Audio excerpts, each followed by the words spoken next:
Hey guys, tonight we venture down a damp, cobbled alley in 18th century Paris, where the street lamps glow like melted butter and the air smells faintly of vinegar, rotting cabbage, and something vaguely metallic.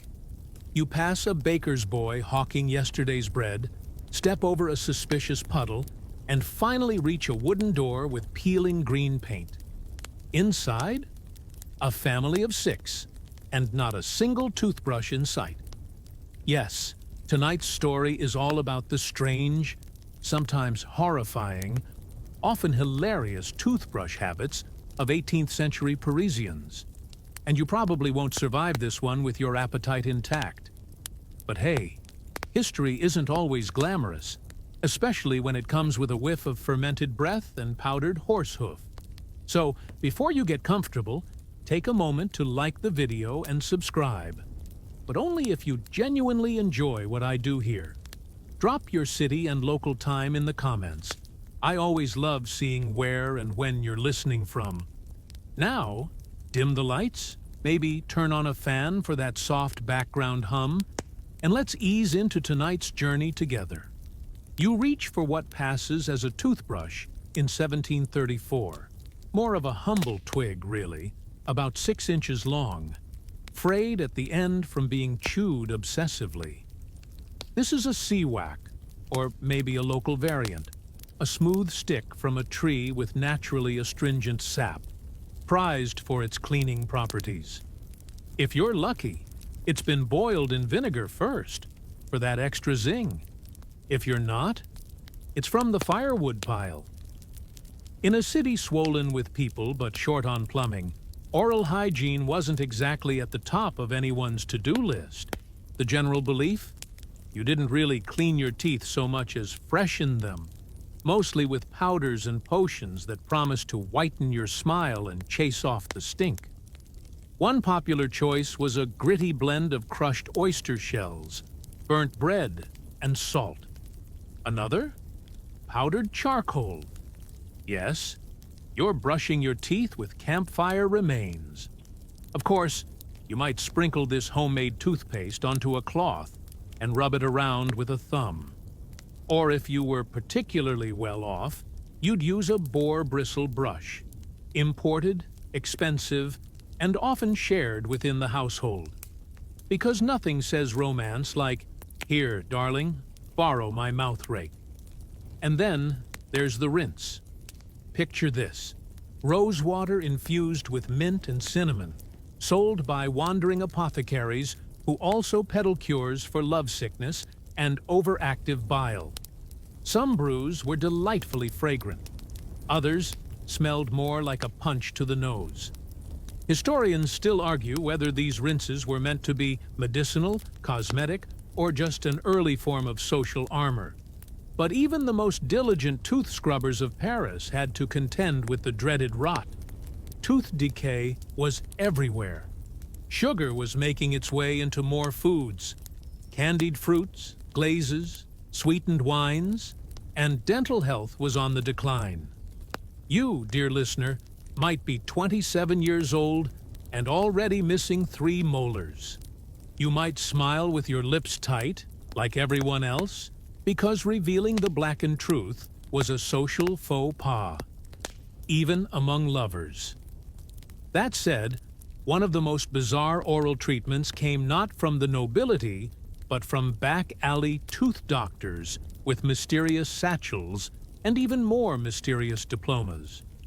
One favorite procedure? Holding a clove of garlic between the teeth while whispering prayers and dabbing the gums with hot brandy. Supposedly, it worked better during a full moon. And don't even get me started on urine. Yes, you heard that right. Human urine, left to ferment and distilled into a yellowish liquid, was once considered the pinnacle of dental cleansing. The ammonia content, people claimed, whitened the teeth. You just had to hold your nose and your dignity. Now let's drift into a well-to-do salon in the Marais district. Picture lace, powdered wigs, and a flirtatious debate over who's seen the best dentist this season. You lean in to whisper something witty, but your breath betrays you. That's when the powdered cloves come out, tucked into little pouches, sewn into sleeves or reticules. Think of them as 18th century tic-tacs. Yet, despite all these efforts, Paris was still a city of gaping gums and ill-fated molars. A single aching tooth could drive someone to madness. There are accounts, allegedly true, of men cracking open lead shot to stuff into cavities, desperate to balance the pressure. Others used hot irons. You wince, but it was either that or live with the screaming. Interestingly, monks and nuns were sometimes seen as having the best teeth. Why? Simpler diets, less sugar, fewer acidic wines, and more time spent making herbal pastes from thyme, sage, and the ashes of birch bark. Not exactly minty fresh, but surprisingly effective. And here's your quirky fringe tidbit. A few Parisians believed that rubbing the teeth with freshly plucked pigeon feathers kept cavities at bay. Why? Something about purity, and maybe wishful thinking. Feathers were soft and exotic, very fashionable. Even if they didn't work, they made a great story at parties. Now, not all historians agree on just how widely these practices were followed. Some argue that oral care was rare and mostly cosmetic, while others believe there was a deeper, almost spiritual anxiety around mouth health, linked to vanity, disease, and even morality. After all, the mouth was where both sin and truth spilled out. You pause now in your mental time travel, in the glow of a candlelit mirror. The reflection stares back, a wig slightly crooked, teeth dusted with soot, a cloth pouch of mint powder tucked in your waistcoat. It's late. The bells of Notre Dame toll the hour, and as you tie a scarf around your jaw to keep it from hanging open in sleep, a common habit, you murmur a quick prayer to Saint Apollonia, patroness of toothaches. Yes, there was a saint for that, too. You wake up to the sound of hooves clattering past your shutters and a rooster trying way too hard to assert dominance. The scarf around your jaw has slipped. Your mouth tastes like dried cloves and last night's disappointment. Time to start the day. And if you're lucky, maybe finally get that molar looked at. Enter the barber-surgeon. In 18th century Paris, dentistry wasn't yet a standalone profession. If you had a tooth problem, you didn't go to a dental office. You went to the same person who shaved your beard, cupped your blood, and maybe performed a spot of amateur surgery in between lunch breaks. These jack-of-all-trades were known as chirurgiens barbiers, barber-surgeons, and they were your best and only shot at avoiding complete dental doom. You walk into one of their shops, a noisy, cluttered space that smells of shaving soap, burnt linen, and raw onion. The tools on display?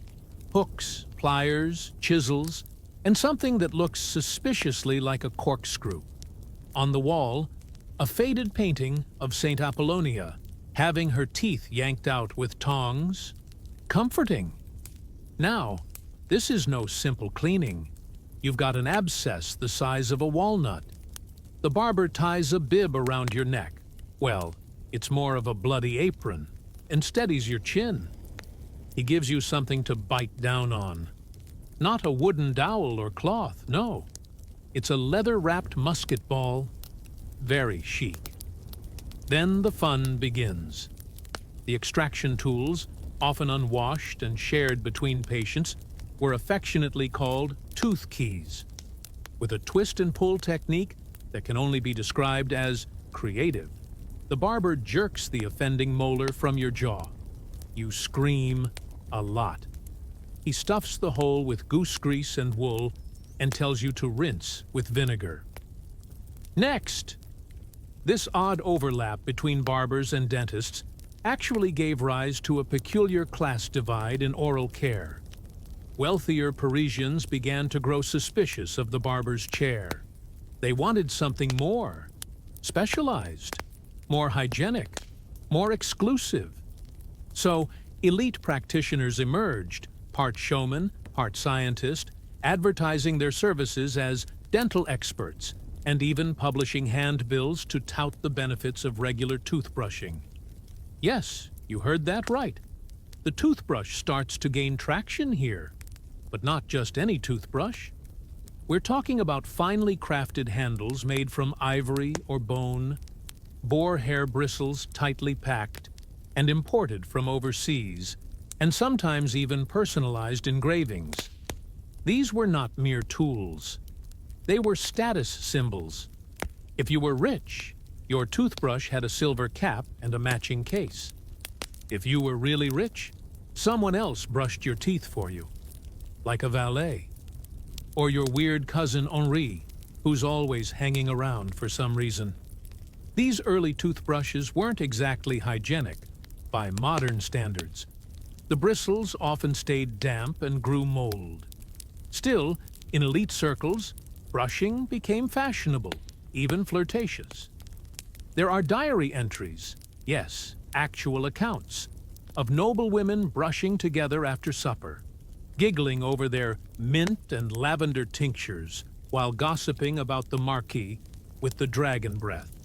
Meanwhile, for the average Parisian, a toothbrush was still a luxury item.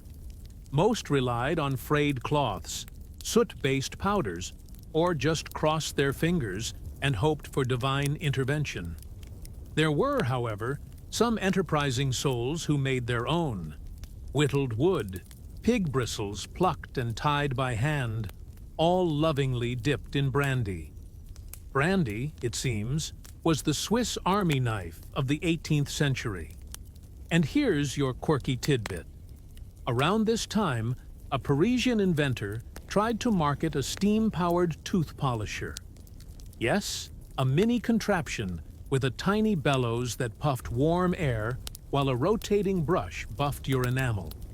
It never caught on, probably because it exploded during a salon demonstration and singed the Duchess of Angoulême's wig. As toothbrushes became more common among the wealthy, so did the obsession with fresh breath. This birthed a weird wave of products. Chewing pastilles made from rose petals and myrrh, waxy mints shaped like crescent moons, and even little sachets of crushed juniper berries kept in the mouth like lozenges. One popular technique involved sucking on a pearl soaked in lemon juice, a practice that worked wonders for acidity, but eroded enamel like acid rain. Still, cleanliness was becoming a virtue, especially among the Enlightenment crowd. Philosophers, writers, and high society thinkers began to link hygiene with reason and progress. There was even a growing belief that bad breath wasn't just unpleasant, it was immoral, that your filthy mouth betrayed a filthy soul. But of course, not everyone bought into the hype. Historians still argue whether this shift toward toothbrush culture truly reflected mass behavior, or if it was just another performance of aristocratic vanity. There are no toothbrushes in the inventories of most working-class estates, no tooth powders in the wills of street vendors. But then again, those records weren't exactly comprehensive. It's possible, even probable, that oral care was quietly practiced in hundreds of humble homes, passed down like recipes or superstitions. You wander through the streets now, brushing your teeth with a paste made from honey and burnt antlers, nodding politely at passers-by with breath that smells like an herbalist's closet.